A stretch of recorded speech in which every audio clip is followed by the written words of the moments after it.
अस्सलाम वालेकुम guys, welcome back. मैं हूं आपका इंस्ट्रक्टर अमदसर। एडोबी फोटोशॉप की इस वीडियो में हम टाइप टूल को देखेंगे और ये टाइप टूल का पार्ट नंबर 3 है, जिसके अंदर हम type on path, text rap और टेक्स्ट वार्प के ऊपर बात करेंगे। ये काफ़ी यूज़फुल ऑप्शन है। अगर आप किसी भी टेक्स्ट को किसी पाथ के ऊपर आप लिखना चाह रहे हो, आप सर्कल में लिखना चाह रहे हो, तो वहाँ पे आप इसका यूज़ करोगे। तो चलिए स्टार्ट करते हैं अपनी इस वीडियो को। ओके, तो हम आ गए हैं अपने कंप्यूटर की स्क्रीन के ऊपर और हम यहाँ पे कोई पाथ बना लेते हैं पेन टूल के साथ। हम पी प्रेस करता हूँ मैं और यहाँ पे हम एक पाथ बना लेते हैं। तो इस तरह से ड्रैग करते हैं और उसके बाद मैं यहाँ पे क्लिक करता हूँ। अब ये एक पाथ बन गया। अब मैं ये चाह रहा हूँ कि मैं अपने टेक्स्ट को इस पाथ के ऊपर लिखूँ, तो उसके लिए मैं जाऊँगा यहाँ पे टाइप के ऊपर, क्लिक करें। अब आप जैसे ही इसके ऊपर आएंगे तो आपको एक पाथ का आइकन नज़र आ रहा है। इसका मतलब है कि अब आप रेडी हैं इस पाथ के ऊपर लिखने के लिए। अब मैं जब यहाँ पे क्लिक करूँगा तो आपका यहाँ पे टेक्स्ट लिखा जाएगा। हम यहाँ पे लिख लेते हैं। अच्छा, अब हुआ क्या है कि आपको जस्ट हाउ टू लिखा हुआ नज़र आ रहा है, जबकि इसका बाकी जो पार्ट है वो लिखा हुआ नज़र नहीं आ रहा है। मैंने इसमें लिखा है how to write text on path. अब बाकी रिमेनिंग टेक्स्ट आपको नज़र नहीं आ रहा। उसकी वजह यह है कि आपके टेक्स्ट का जो साइज़ है वो थोड़ा सा ज़्यादा है। हम इसका साइज़ कम करते हैं, तो कंट्रोल ए करते हैं और अब हम यहाँ पे आके इसका साइज़ यहाँ पे कम कर लेते हैं थोड़ा सा। अभी आप देखें कि आपको जो रिमेनिंग टेक्स्ट है वो भी नज़र आ रहा है। अच्छा, अब यहाँ पे हम एक और काम भी कर सकते हैं। आप चाहते हो कि आपको इसका जो साइज़ है वो इतना ही रखना है, तो अब दूसरी सूरत में आप किस तरह से जो रिमेनिंग पार्ट है वो आप लेके आओगे, तो उसके लिए हमें जाना पड़ेगा यहाँ पे सिलेक्शन के ऊपर। यहाँ पे हमारे पास दो ऑप्शंस हैं, पाथ सिलेक्शन टूल और डायरेक्ट सिलेक्शन टूल। इनके ऊपर हम ऑलरेडी बात कर चुके हैं, तो मैं यहाँ पे डायरेक्ट सिलेक्शन टूल को यूज़ करता हूँ। अब आप देखें, अगर आप अपने माउस को यहाँ पे लेके आते हो, यहाँ पे अब आपको एक छोटा एरो नज़र आ रहा है जो कि राइट तरफ उसकी डायरेक्शन है। इसी तरह अगर मैं अपने माउस को यहाँ पे लेके आता हूँ तो अब आपको एक और एरो नज़र आ रहा है जिसकी लेफ़्ट साइड में डायरेक्शन है। अब इसका मतलब है कि ये एंड पॉइंट है लेफ़्ट साइड का, ये एंड पॉइंट है राइट साइड का। अब अगर आप इस एंड वाले पॉइंट को, ये जो एंड पॉइंट है, इसको आप इस तरफ लेके आते हो, मतलब कि आप इसको ज़्यादा स्पेस दे रहे हो। जब आप इसको इस तरफ लेके आओगे तो क्या होगा कि आपका जो टेक्स्ट इसके अंदर छुपा हुआ होगा वो भी आपको यहाँ पे नज़र आना शुरू हो जाएगा। अच्छा, मैं सबसे पहले काम करता हूँ, मैं यहाँ पे टाइप टूल के ऊपर आता हूँ, कंट्रोल ए करते हैं हम और यहाँ पे इसको राइट अलाइन कर लेते हैं या सेंटर अलाइन कर लेते हैं। और एक और काम करते हैं, जो स्पेस है वो हम थोड़ी कम कर लेते हैं। यहाँ पे इसको हम यहाँ पे कर लेते हैं ऑटो, लाइनों के दरमियान, और जो करेक्टर्स के दरमियान स्पेस है इसको भी हम यहाँ पे 0 कर लेते हैं, या थोड़ी सी बढ़ा सकते हो, हम इसको 20 कर लेते हैं। और अगर आपको लग रहा है कि टेक्स्ट का साइज़ भी थोड़ा ज़्यादा, तो वो भी हम यहाँ से कम कर सकते हैं। और अब हम दोबारा आ जाते हैं जी डायरेक्ट सिलेक्शन टूल के ऊपर। अच्छा, अब यहाँ पे इस टेक्स्ट को अपने हिसाब से एडजस्ट कर सकते हो। आप इसको ऊपर कर सकते हो, यहाँ पे देखें डबल एरो आ रहा है, तो इसका मतलब है कि अब हम अपने इस टेक्स्ट को मूव कर सकते हैं। और ये जो डबल एरो आपको नज़र आ रहा है ना, इसका मतलब है कि जो टेक्स्ट है उसका सेंटर पॉइंट सेलेक्ट किया हुआ है और इसके मदद से आप इस टेक्स्ट को दाएँ बाएँ मूव कर पा रहे हो। और अगर आप देखो, अगर मैं इसके ऊपर क्लिक करता हूँ तो अब आप यहाँ पे लेफ़्ट साइड में और राइट साइड में अगर आप देखो तो वहाँ पे आपको दो स्मॉल लाइनें नज़र आ रही हैं। ये आपको बता रही हैं कि आपके स्टार्ट पॉइंट और एंड पॉइंट के दरमियान मार्जिन कितना है। अगर हम यहाँ पे आके एंड पॉइंट जो है हमारा, इसको हम यहाँ पे अंदर की तरफ लेके आते हैं, तो इस सूरत में क्या होगा कि आपका जो टेक्स्ट है वो कटना शुरू हो जाएगा। और अगर हम इसको इस तरफ लेके आते हैं और इसको हम पूरा ओपन कर लेते हैं यहाँ तक, और अगर हम यहाँ से इसको इस तरफ लेके आते हैं, मैं इसको पकड़ता हूँ यहाँ से और इसको मैं इस तरफ लेके आऊँगा, तो जैसे ही ये एंड पॉइंट से आगे की तरफ जाएगा, लिमिट इसकी ख़त्म होगी, तो ये टेक्स्ट आपका वहाँ पे कटना शुरू हो जाएगा। तो आप इसको यहाँ पे अपने हिसाब से रीएडजस्ट कर सकते हो। अगर आप इसको यूज़ करो तो आपके पास कुछ इस तरह का केस आ जाए, तो आपने जस्ट स्टार्ट पॉइंट और एंड पॉइंट को एडजस्ट करना है। और अगर आप इसको सेंटर से इस पाथ के सेंटर में अलाइन करना चाह रहे हो तो वहाँ पे आप इसको क्लिक करो और अब आप इसको इसके सेंटर में कहीं भी अपने हिसाब से अलाइन कर सकते हो। आप ऊपर कर सकते हो, और अगर आपको नीचे चाहिए तो आप जस्ट इस पाथ से नीचे की तरफ ड्रैग करोगे तो ये नीचे आ जाएगा, ऊपर की तरफ ड्रैग करोगे तो ये आपके पाथ के ऊपर लिखा जाएगा। अब हम एक सर्कल क्रिएट करते हैं, इसको हम यहाँ पे ऊपर कर लेते हैं और हम यहाँ पे एक सर्कल क्रिएट करते हैं। और सर्कल में पहले हम एक पाथ क्रिएट करेंगे, तो यहाँ पे आप सिलेक्ट कर लो, पाथ ऑलरेडी सिलेक्टेड है। और अब मुझे अपने टेक्स्ट को सर्कल के ऊपर लिखना है, तो इसके लिए मैं दोबारा टाइप टूल के ऊपर आऊँगा और अभी मुझे इसके ऊपर लिखना है, तो हम यहाँ पे क्लिक करेंगे, अब टेक्स्ट इसके ऊपर लिखा जाएगा। और अब अगर आप इसको और एडजस्ट करना चाह रहे हो तो दोबारा से आप यहाँ पे डायरेक्ट सिलेक्शन टूल को चूज़ कर लो और एंड पॉइंट और स्टार्ट पॉइंट को आप अपने हिसाब से रीएडजस्ट कर सकते हो। ये देखें, ये एंड पॉइंट हो गया और ये इसका स्टार्ट पॉइंट है। मैं दोबारा से सिलेक्ट करता हूँ, आप इसको भी सिलेक्ट कर सकते हो, इससे भी ये आपका जो टेक्स्ट है वो कंट्रोल हो जाएगा। हम इसको यहाँ पे रीएडजस्ट कर लेते हैं और इसी तरह ये आपके पास एंड पॉइंट है। अब अगर मैं इसको कट करूँगा ना, देखिएगा आपका टेक्स्ट जो है वो कटना शुरू हो जाएगा। तो हम इसको यहाँ तक ले आते हैं और इसी तरह आप इसको यहाँ पे रीएडजस्ट कर लो। मुझे हाफ में चाहिए और अब ये क्योंकि टेक्स्ट का साइज़ थोड़ा ज़्यादा है तो हम इसको कम कर लेते हैं। कंट्रोल ए किया और यहाँ से आके हम इसका जो साइज़ है वो कम कर लेते हैं। और इसी टेक्स्ट को अगर आप दूसरी साइड में लिखना चाह रहे हो तो उसके लिए आप क्या करोगे, इसी की एक डुप्लीकेट कॉपी बना लोगे। हम इसकी डुप्लीकेट कॉपी बना लेते हैं, कंट्रोल जे। और अब मैंने यहाँ पे इसको ऑटो सेलेक्ट को ख़त्म कर दिया और मैं इसको यहाँ पे रोटेट कर लूँगा। आप रोटेट भी कर सकते हो, तो हम इसको भी ऐसे यूज़ कर लेते हैं। डबल क्लिक करो आप इसके ऊपर और ये जो हमारे पास है सिलेक्शन टूल, अब आप इसकी मदद से इसको नीचे लेके आ सकते हो। इसको हम यहाँ पे ले आते हैं और इसी तरह से इधर से भी इसको रीएडजस्ट कर लेते हैं, तो ये हमारे पास टेक्स्ट आ जाएगा नीचे।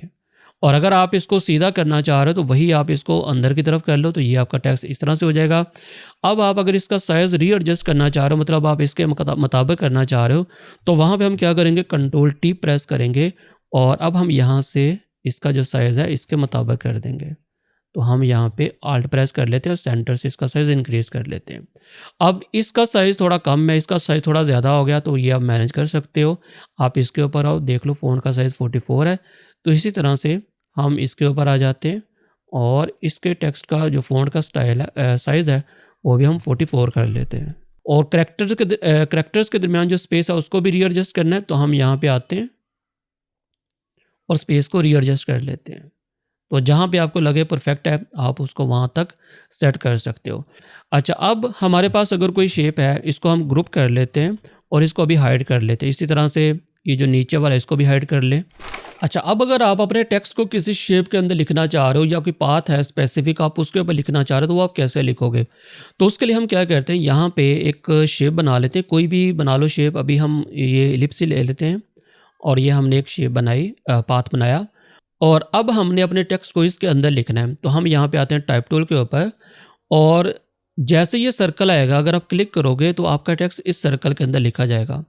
मैं कंट्रोल ए करता हूँ और सबसे पहले हम साइज़ को एडजस्ट कर लेते हैं। हम इसको कर लेते हैं 25, इतना हो गया।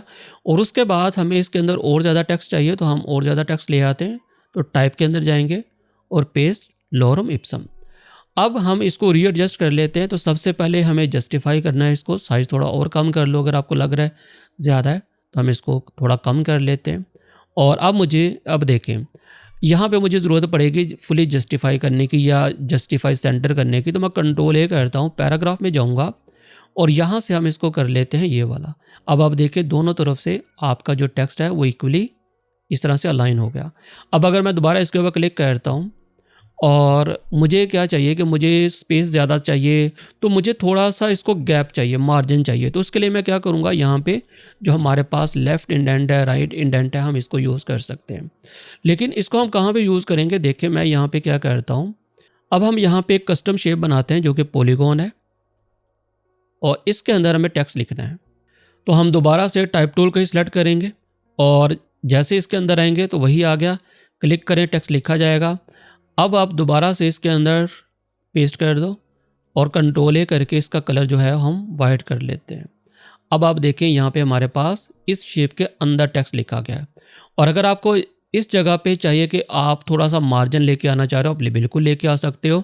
अच्छा, एक और चीज़, अब ये जो आपकी शेप है और ये जो टेक्स्ट बॉक्स है ये दोनों अलग अलग हैं। अगर मैं कंट्रोल ए करके सारे को सिलेक्ट करूँ और यहाँ से इसका कलर हम चेंज कर लेते हैं, रेड या येलो वाला कर लेते हैं। अब आप देखें ये दोनों अलग हैं, ये टेक्स्ट बॉक्स अलग हो गया और आपकी शेप अलग हो गई। मतलब कि अगर आप शेप बनाओगे ना, कोई भी आप शेप बना ले तो यहाँ पे, और उसके बाद अगर आप उसके बाद टाइप करते हो तो वो आपका जो टेक्स्ट बॉक्स है, मतलब पाथ, वो आपका अलग कर देगा खुद ब खुद ही। अब आप इसको यहाँ पे एडजस्ट कर लो और अगर आप इसका साइज़ कम या ज़्यादा करना चाह रहे हो, आप मार्जिन चाह रहे हो, तो आप इसका भी यूज़ कर सकते हो। या इसका एक और तरीका भी है, कंट्रोल टी करें और आप इसको यहाँ पे रीएडजस्ट कर लें इस तरह से। ये हमने इसके अंदर एक मार्जिन लिया है। असल में हमने क्या किया है कि हमने जस्ट मार्जिन को यहाँ पे तो तमाम साइडों पे आपको यहाँ पे मार्जिन दिखाई दे रहा है। तो आप इसका इस तरह से भी यूज़ कर सकते हो। अब एक और सूरत हो सकती है आपके पास कि आपके पास कोई इमेज है। फॉर एग्जांपल मैं यहाँ पे कोई इमेज ओपन कर लेता हूँ। जैसा कि यहाँ पे ये मेरे पास एक इमेज है मैंगोज़ का, और इसका जो साइज़ है मैं इंक्रीज़ कर लेता हूँ। अच्छा, अब मैं ये चाह रहा हूँ कि मुझे जो अपना टेक्स्ट है वो इसके चारों तरफ रैप करना है। तो उस तरह वो मैं किस तरह से करूँगा, थोड़ा सा ऊपर ले आते हैं। तो रैप करने के लिए आप क्या करोगे, तो रैप करने के लिए आप ये कर सकते हो कि आप इसके गिर्द एक पाथ क्रिएट कर सकते हो। वो पेन टूल से बना लो या आप किसी भी टूल से बना लो। अच्छा, अब मैं यहाँ पे पेन टूल का यूज़ करूँगा, तो हम लेते हैं जी पेन टूल और जस्ट यहाँ पे एक पाथ क्रिएट कर लेते हैं। तो हम आते हैं जी यहाँ पे, क्लिक किया और फिर यहाँ पे क्लिक किया। इसी तरह यहाँ पे हम एक पाथ क्रिएट कर लेंगे। तो आप अपने हिसाब से मार्जिन यहाँ पे सेट कर सकते हो। तो जल्दी से एक पाथ बना लेते हैं और फिर क्लिक किया और इसी तरह से यहाँ पे पाथ बना लो। और ये जो पिक्चर है मैंने लिया है जी PNG से। अगर आप डाउनलोड करना चाह रहे हो तो वहाँ से डाउनलोड कर सकते हो। इसी तरह यहाँ पे क्लिक किया और यहाँ पे आके हमने इसको क्लोज़ कर दिया। अच्छा, अब मैं क्या करता हूँ कि हमें इस पाथ के अंदर टेक्स्ट को लिखना है ताकि ये प्रॉपरली यहाँ पे आपको रैप नज़र आए टेक्स्ट। तो मैं यहाँ पे क्लिक करूँगा। जैसे यहाँ पे हम क्लिक करेंगे और इसको हम यहाँ पे कर लेते हैं जी fill paste with lorem ipsum, control A करके हम इसी की कॉपीज़ कर लेते हैं। Control V, control V, control V। तो ये हमारे पास हो गया टेक्स्ट। और अब अगर आप यहाँ पे देखो तो ये कुछ आपको इस तरह का टेक्स्ट लिखा हुआ नज़र आ रहा है। और अगर मैं कंट्रोल A करके इसका साइज़ वगैरह बढ़ाना चाह रहा हूँ, घटाना चाह रहा हूँ, तो बिल्कुल आप कर सकते हैं। सेम फॉर्मेटिंग के जो ऑप्शंस है आप यहाँ पे भी यूज़ कर सकते हो, नो इशू। तो हम इसका फ़ॉन्ट भी चेंज कर लेते हैं और कैलबरी रेगुलर ये वाला। तो अब आपके पास ये जो टेक्स्ट है वो आपको कुछ इस तरह से लिखा नज़र आ रहा है।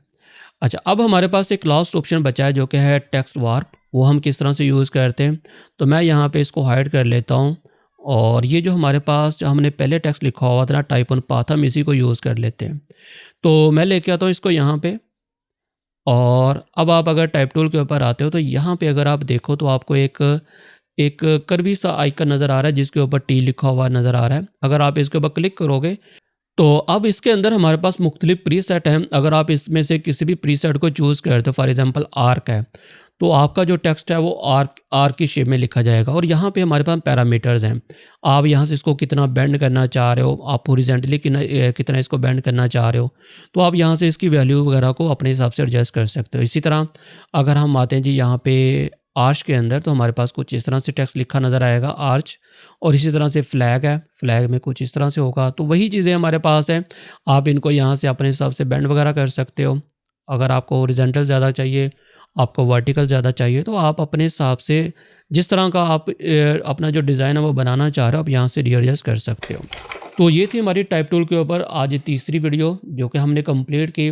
आप इन तीनों पार्ट्स को अच्छे से देखो और इसके बाद अगर आप किसी भी सॉफ्टवेयर के अंदर मूव करते हो टाइप टूल के हवाले से, वहाँ पे अगर आपको टाइप टूल यूज़ करना पड़ेगा। तो अगर आपने ये तीनों वीडियोस देखी होंगी तो टाइप टूल आपको तमाम सॉफ्टवेयर के अंदर सेम तरीके से देखने को मिलेगा।